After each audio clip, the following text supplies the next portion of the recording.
de stratégie et de tactique politique. Donc, soyez rassurés. Soyez rassurés. Et je veux également rassurer la coalition Benno Bokk Yakaar.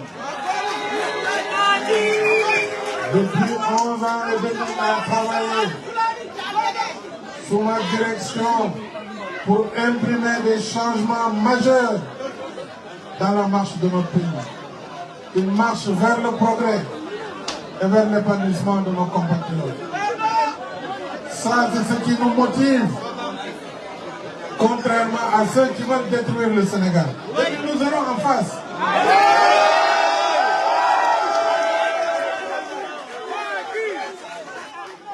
Nous nous érigerons pour protéger le Sénégal, instaurer la paix dans ce pays, qui a toujours été un pays de paix, de stabilité et de sécurité. Il le restera. Donc restez unis, restez mobilisés. De toutes les façons, je m'adresserai au pays dans pas longtemps. Oui. Déclarez votre candidature, on vous soutient.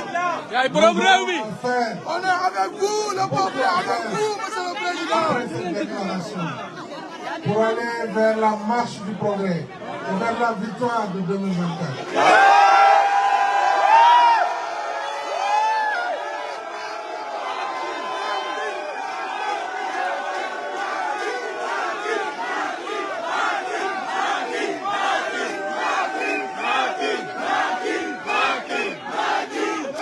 C'est acté. Le président vient de déclarer sa candidature pour l'élection présidentielle.